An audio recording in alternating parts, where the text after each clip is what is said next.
James Ebert. I'm the vice chair. I'll be leading the meeting today, and Commissioner Gibson. Commissioner Bell is excused. We'll start with the invocation by Ryan Judkins, followed by the Pledge of Allegiance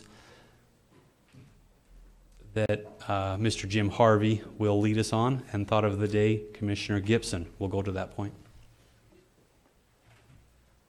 Ryan.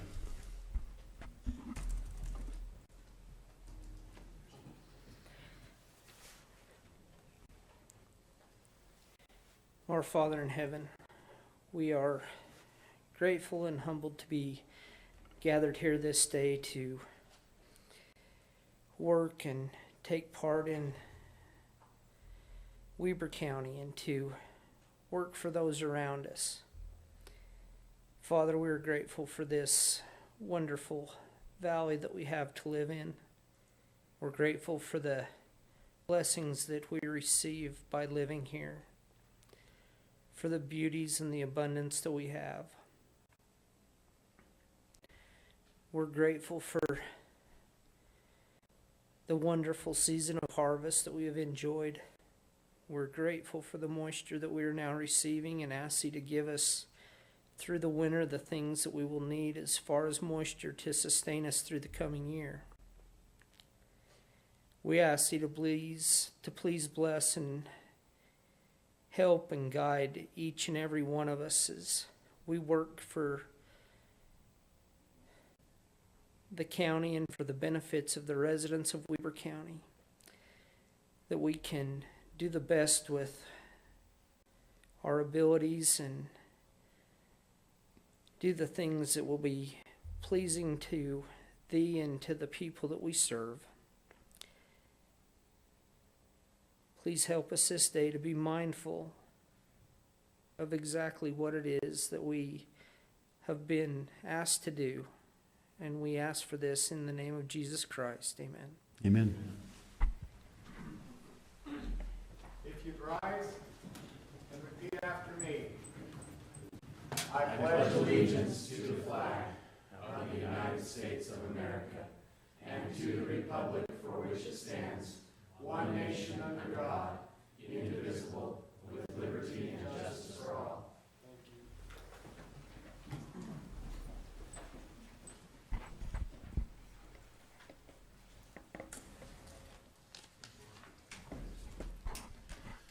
All right. For the thought of the day, I thought that I'd talk just a little bit about the election, because it's coming up soon, and of course with the early voting that goes on and the vote by mail, most of you, in fact, I would assume all of you have received your ballots, unless you're not registered. And if that's the case, you have till the end of the day today, right, Ricky, to do so. And I just heard that you had about 1,500 registrations hit overnight? We received 1,600 overnight, and we're down to about 300 that we've processed and verified. So we're working feverishly. We definitely have some last minute thought going on here. Some folks but that's okay. That's good.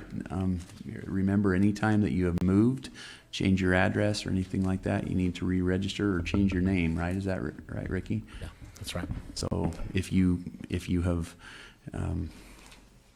recently done one of those two things but assumed that you are registered, you might want to re-register under your new proper name so that your ballot can come. So very important that we participate in this process, and I'm reminded of that first the images that we saw of that first opportunity for those folks in Afghanistan to vote, when they so proudly and frankly at the thought and risk of bodily harm or loss of life showed their finger that was dipped in the ink to prove that they had voted, to keep them, to make sure people only voted once, and some of the tears that were shed for that opportunity and right, and sometimes a little bit taken for granted here in our country, in our land, and right here in our community. And so it reminded me of a thought that FDR gave several years ago, and he said, "No one will ever deprive the American people of the right to vote, except the American people themselves. And the only way that they could do this is by not voting." not participating. So I thought that was a good reminder for me.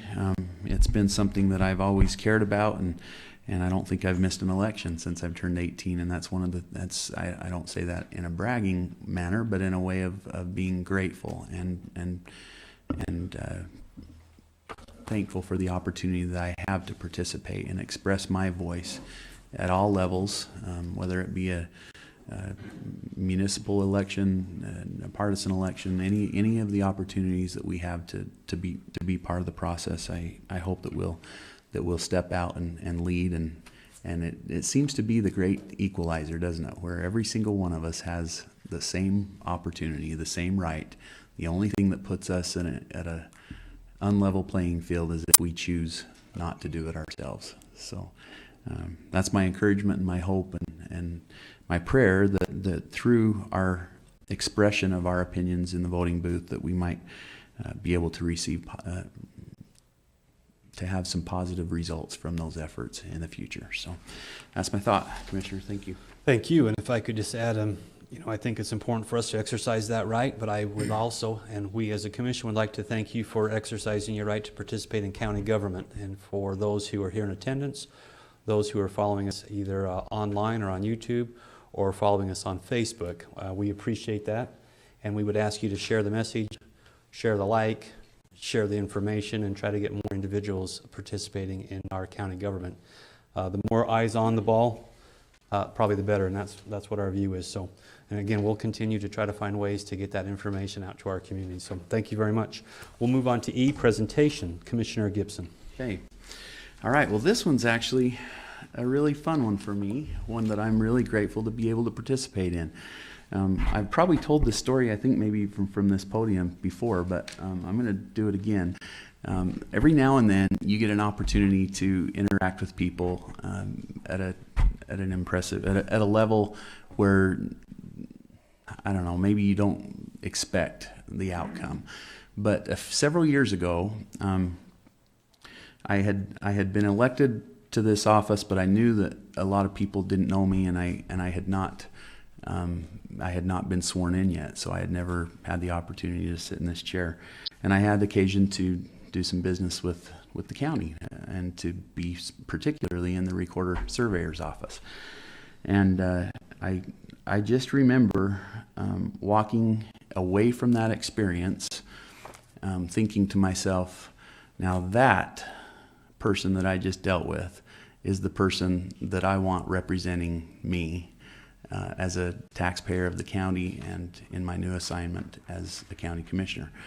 And I can't really explain what or how, other than this person was very pleasant and professional and well spoken and well educated. She knew exactly what she needed to do, and she was willing to reach out to me and offer any type of assistance that I could have.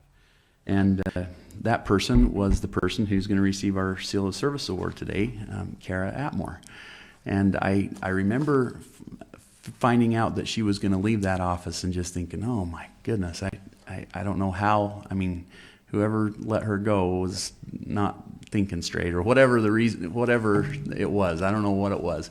But I was so glad when she landed back at the roads department, because I knew that she would be able to continue with that type of service out there.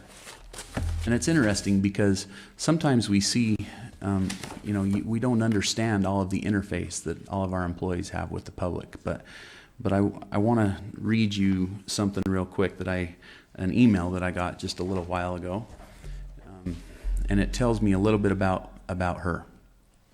This came from an individual by the name of Lynette Langlois just about a month or two ago. And it's titled Letter of Appreciation. It says, I would like to express my appreciation for a job well done by the County Road Department.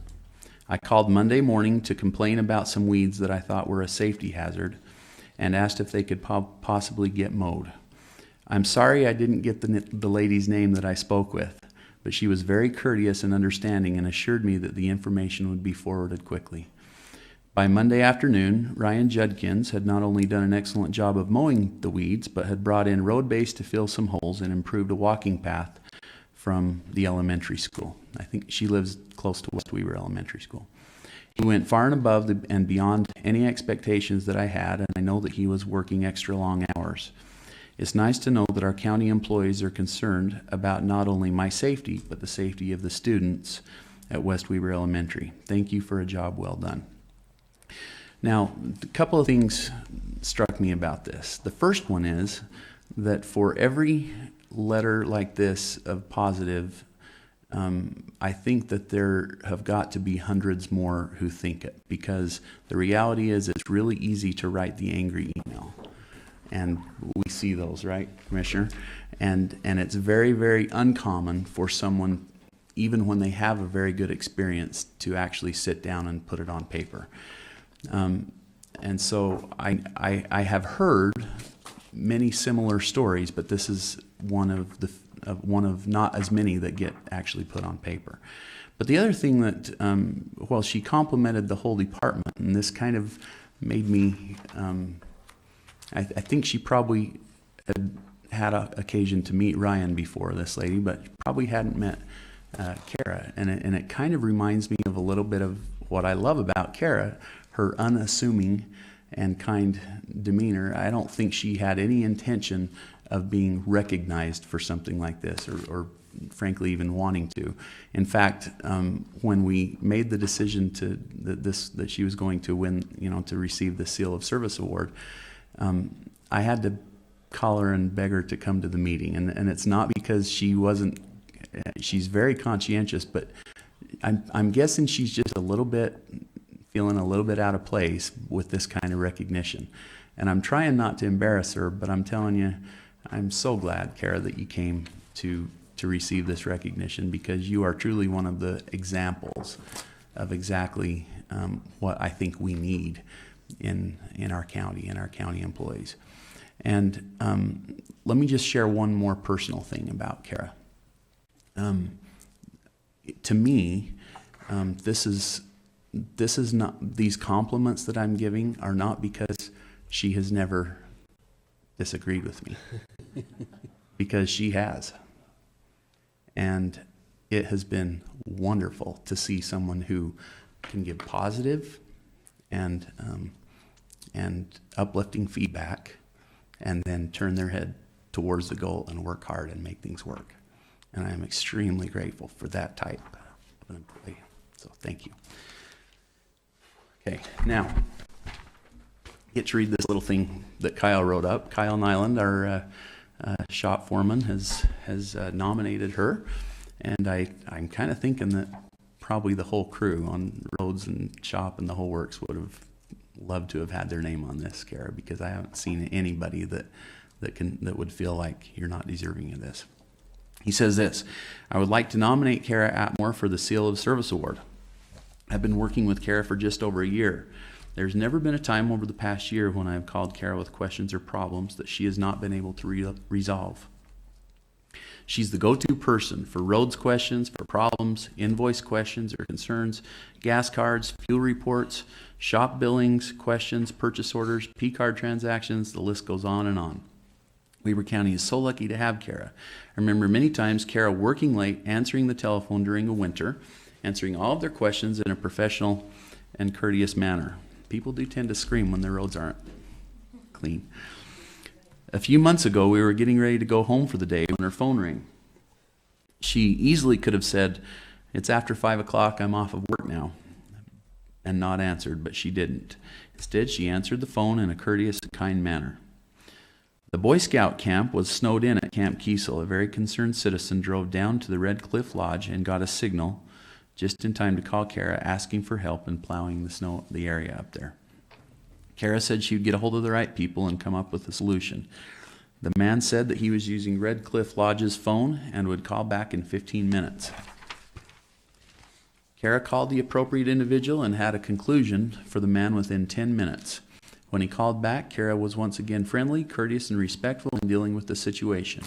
Every time that she deals with the public or county employee, she's also always friendly and courteous and does whatever it takes to get the job done. And it's always with a positive attitude. I'm so grateful for her assistance. She never gets frustrated with my questions or asking for help. She spends whatever time necessary and does it with a smile. I believe that she deserves the seal of service for her exceptional customer service and to the internal customers as well as external customers. Kyle, I think that's very well said. I appreciate your nomination, and as I said, Kara, I hope that I wish that all of our crews were not busy as they are now and able to come and offer this, because I think everyone who has dealt with you would say the same thing. So thank you very much and congratulations. Commissioner, anything you'd like to add? Well, I think he covered everything. What I would just add is thank you. Thank you for being one of those exemplary employees, but more importantly, probably an exemplary person. And I think that is reflected by your caring attitude and the way that you try to resolve issues and help people. And that's what we're here to do, is help and provide service. So thank you very much. And let's get a picture. Yeah, I think this is a good, let's give her a hand.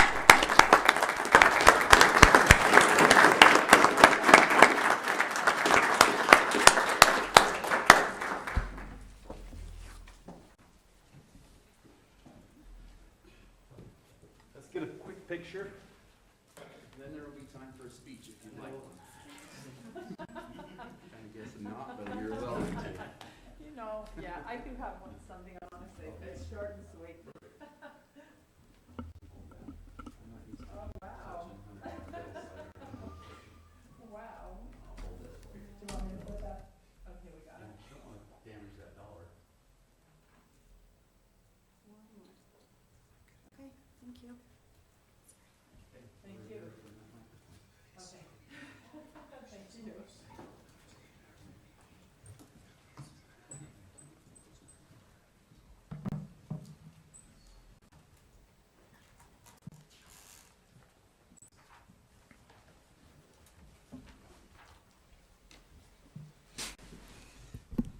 So I just wanted to say thank you to Kyle, because it is such an honor to me to be nominated with such kind words as he used in the nomination, and to be coming from someone who is such a kind, good, caring, and intelligent person as Kyle is. There's nothing he wouldn't do for anyone in our departments, and has proven that. And so this is just such an honor to have these things said about me by someone like Kyle. Thank you. And thank you, commissioners, for making this possible for us to take the time to be able to nominate and say how we feel about each other as coworkers, and to be able to receive these. So thank you. Thank you. Commissioner, just to add one more thing, I have another little bit of a stack of these compliments to employees that I've received over the last little while. I'm not going to read any more of them because they don't really fit in. Well, I want this day to be about Kara, but I want you to know that we get them, and we get them more often than you would think, and it's really appropriate, I think, for us to take a moment in our meetings like this and recognize them. So from time to time, if you'll allow me, I'd love to bring some of those up, because I think we've done a tremendous job lately in the county of the employees have done a tremendous job of really being good at what they do and working well with the public. So I think there's tremendous improvement that's happened. So I'm just really grateful for all of our employees. Very important to us. Thank you. If we could give Kara Atmore one more round of applause.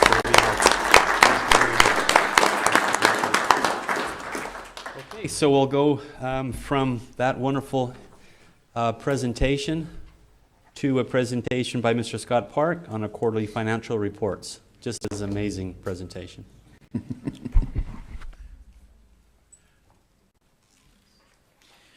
Morning, Commissioners. So you have in front of you a very boring looking interim financial report for the quarter ended September 30th, 2016. It must really be boring if you think it's boring. I'm just saying. And it is not that you're a boring guy, but it is not a bad thing that it is boring. You don't want surprises in your financial statements, and this financial statement does not have surprises. There are some minor fluctuations between various revenue and expense categories, but in total, our revenues and our expenses are exactly where we expect them to be for this time of the year. All of our departments are within their approved budgets and are on track to end the year at or below budgeted expenditures. As always, any budget concerns are immediately addressed with the appropriate department head and the liaison commissioner. And all the details of all of these transactions can be found on the state's transparency website, transparent.utah.gov. So with that, there's actually no action that we need to take on this report, and there's nothing of significant note that I think I need to take more of your time explaining. So if you have any questions, I'm happy to answer those. Otherwise, I would present to you this report. Okay, thank you. The only thing I would say is that, from my understanding, we started doing these budget reports and adjustments quarterly instead of yearly, and it's allowed us to stay a little more on top, and I think it's been a lot more transparent to the public. If we had a budget adjustment, they saw that within the quarter, not a whole bunch at the very end of the year. And I think it's allowed us to do budgets and allowed our staff and our elected officials to do budgets probably a little more accurately. I wouldn't say accurately, I would say with more informed, because they see quarterly where they're at. So I appreciated that. I think it was a great idea. Okay. State law mandated it, so we're doing what we're supposed to. That's right.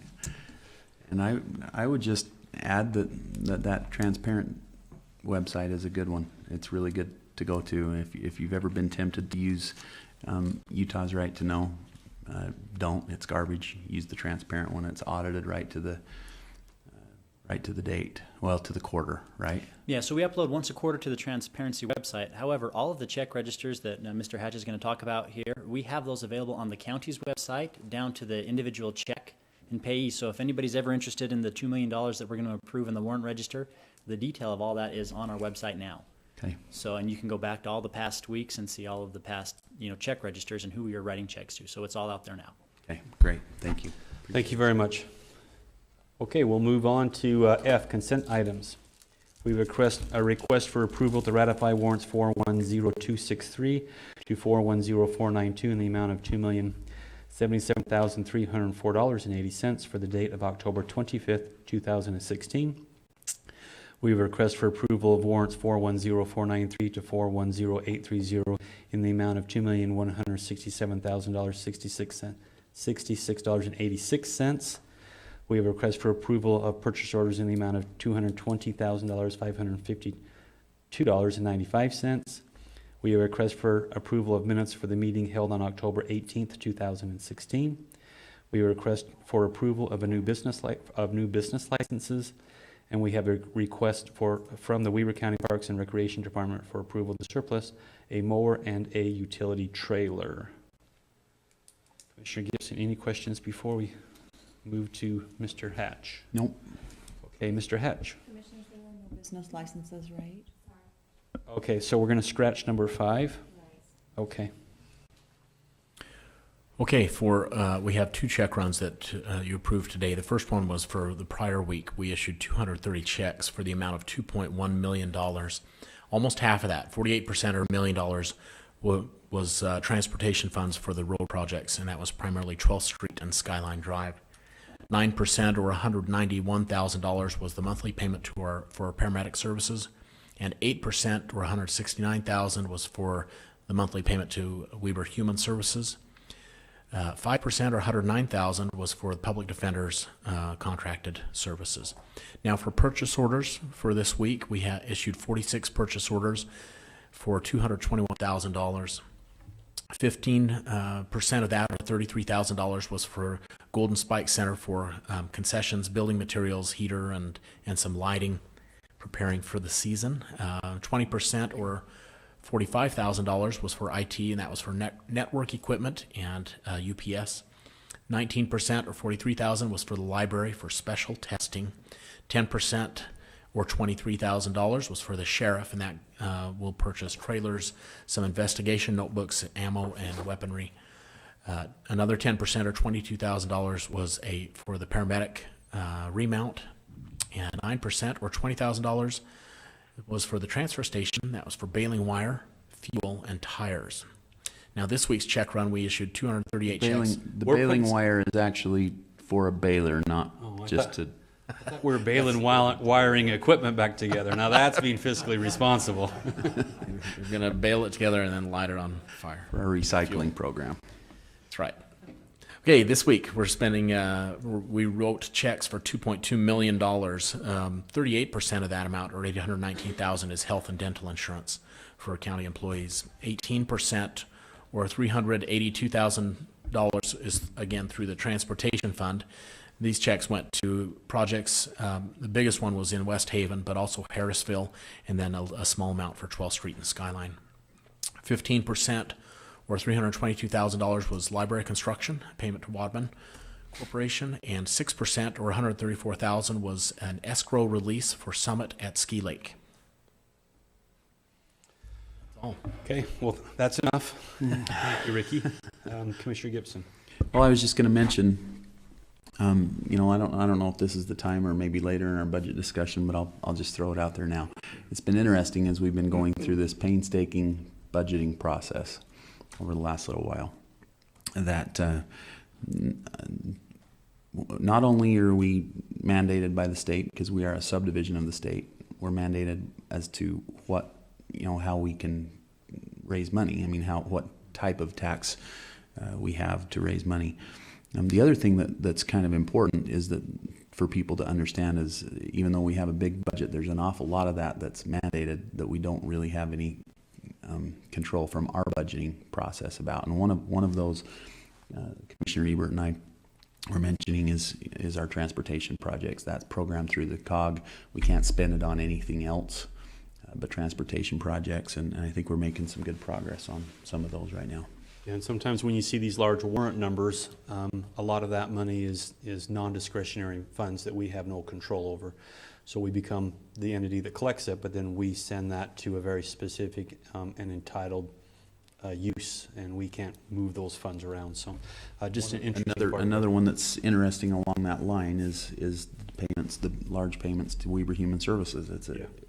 It's a match mainly for Medicaid dollars that you know, that we really don't have much choice but to pass on to that agency, whether it's part of the county or, in this case, not necessarily under the county umbrella, but somewhat.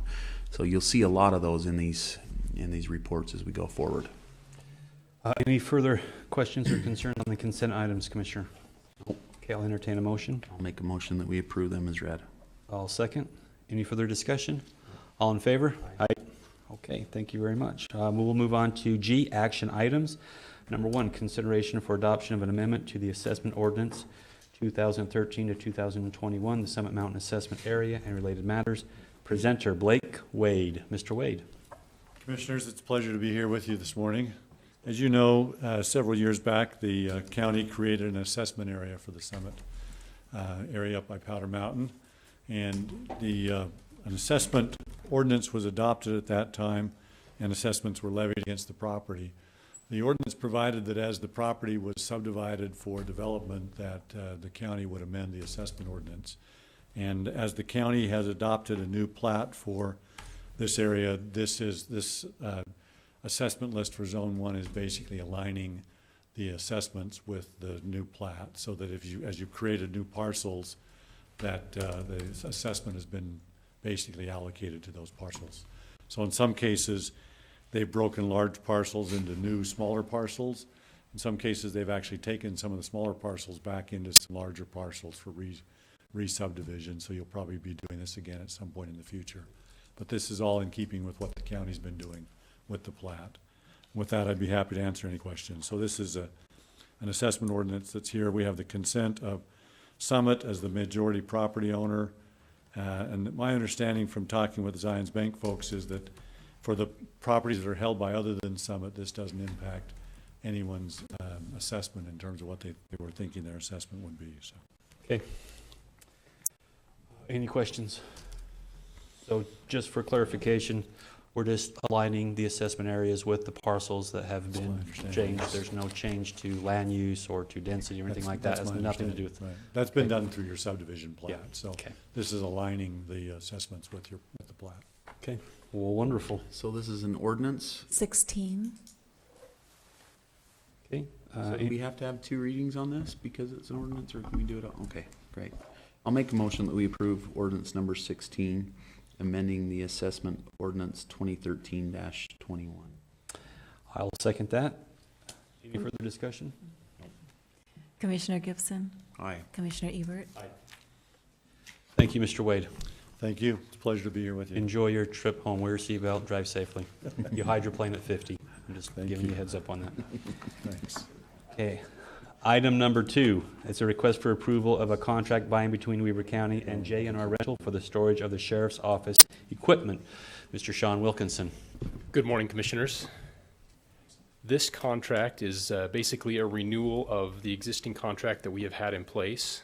The existing contract recently expired, and the new contract would begin today for 1 year. The price has not changed, so it's still, for the year term, $67,599.96, or $5,633.33 per month. And this is just for the sheriff's office to store equipment in this building. We couldn't round any of those numbers off? Apparently not. Rounding and rental? Okay, wonderful.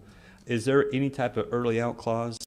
There's no early out clause, but there is a provision that after the year, for 6 months, it will be a month-to-month lease after that year is up.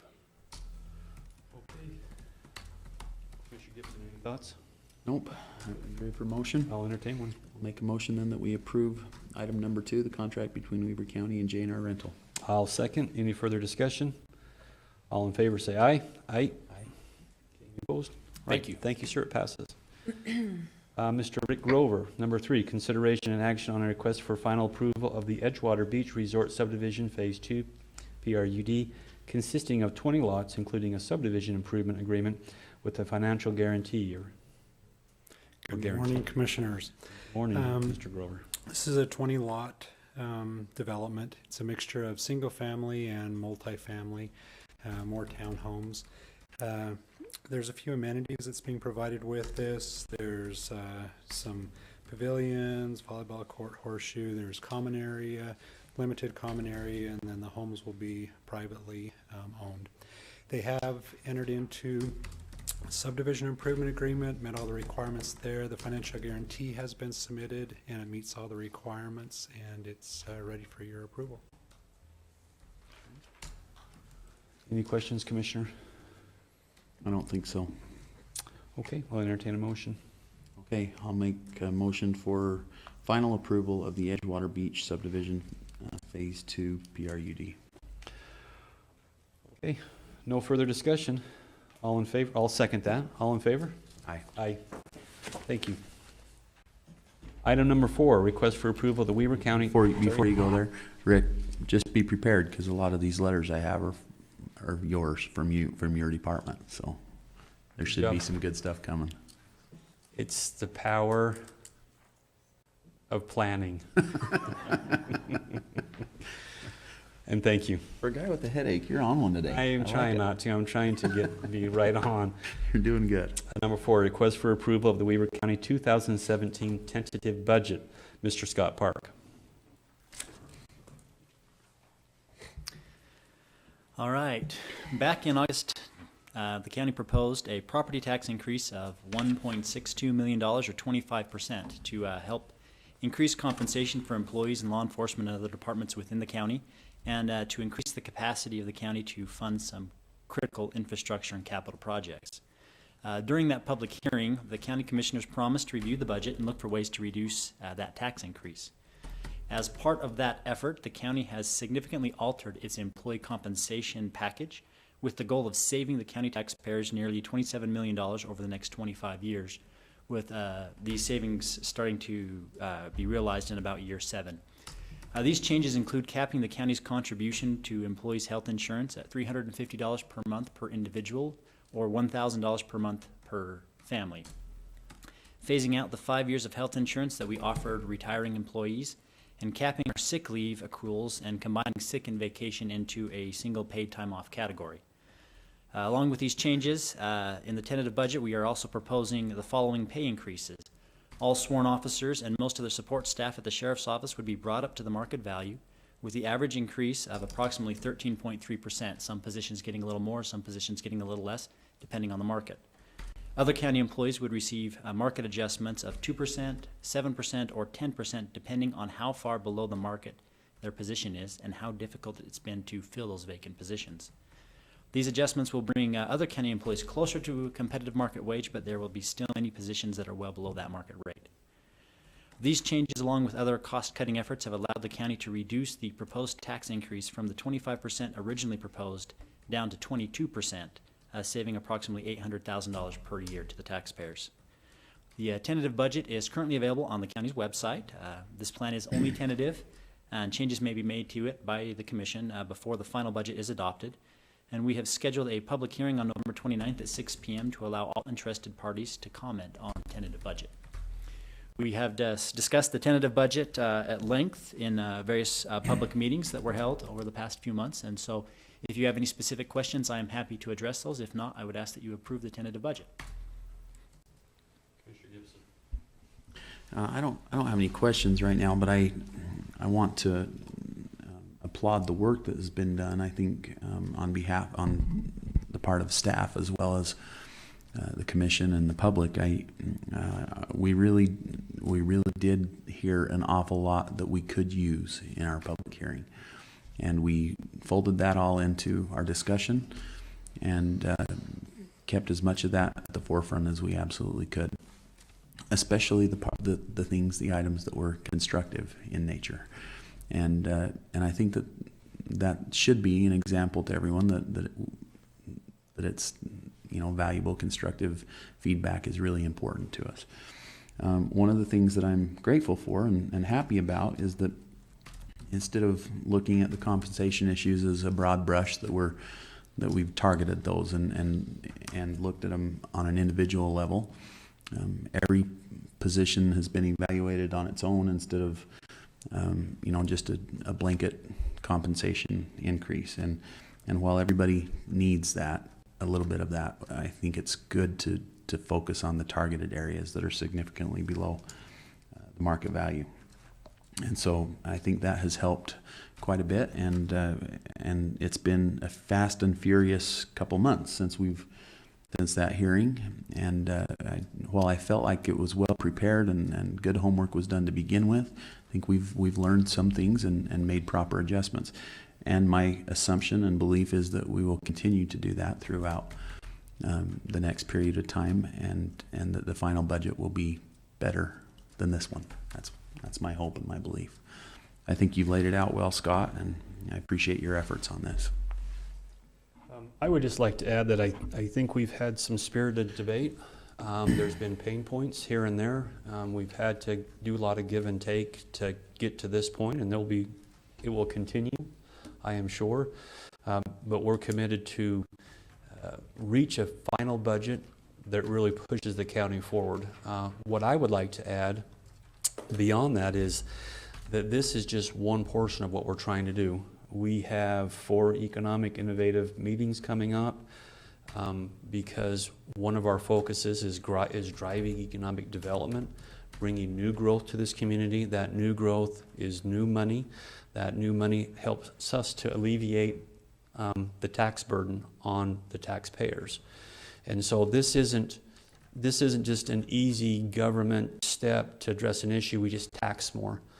This is a small part of a large plan to drive our community, to drive our economic development, to reduce our tax load, to free our citizens from that burden. And that will continue, beyond this meeting. And what our hope is that we never have to do this again, and that how we address those needs will be addressed through economic development, community development. So that's our end goal, and that's what we're striving to do. It's critical mass. We have to bridge the gap right now, and unfortunately, this is the step that we're, the phase that we're at in this plan. So, well, and I agree, and I'll just add to that, maybe as much of a forceful statement as I can, and that is that if our plan works to help grow the economic status of our community, my hope is that we won't have to have a tax increase in a long, long, long time. That's the whole point, and I think that we have a good plan going forward. I'm just going to tag on that by, as you mentioned, the 4 meetings that we'll be having are followed up by the fact that we've had many over the course of the last year and a half, with our political structure, with our mayors, with our business community. Now this is the opportunity for the public to weigh in on what that economic growth looks like, what it should look like, what they want our community to be, look like, and become. And we'll formulate all that together into a plan that we can put forward as a public document, so that we can follow that and know where to invest our limited infrastructure. But the problem that we're in now is that we haven't had that kind of growth over the last several years, and we have watched other areas of our state beat us to the punch as far as economic growth is concerned. And we have to have a concise and clear and smart business plan going forward as to how we're going to change that trajectory. And I think we're on the right path. So appreciate the effort that's been done on all that. So this first meeting is today. Today, correct. Right after this meeting, probably about. From 11 to 12:30 here at the Commission Chambers. So if any of you are available, it might be interesting, because again, we have some information that we've gathered, but this is our opportunity to hear from the public, what they want us to look like and focus on. So hopefully some of you can stay. Thanks, Scott. Thank you, Scott. Any further thoughts or discussion? Okay, I'll entertain a motion. I'll move that we approve the Weber County 2017 tentative budget. I'll second that. Any further discussion? All in favor say aye. Aye. Aye. Okay, thank you very much. We'll move to H. We'll open for public comment. If you have a comment, we would appreciate it, because we've done a lot of talking and we'd like to do some more listening. You want to save your public comments for private, apparently.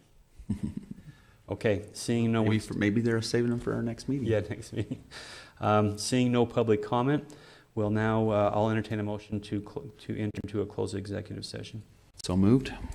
I will second that. It's for the discussion on purchase of exchange or lease of real property. All in favor? It's a roll call. Sorry, I knew that. Commissioner Gibson. Aye. And Commissioner Ebert. Aye. Okay, we'll enter new closed executive session. You're welcome to stay until we exit that, to hear if there's any movement or actionable items. We'll be right back. Sorry for us, we're headed into a room with a bunch of attorneys.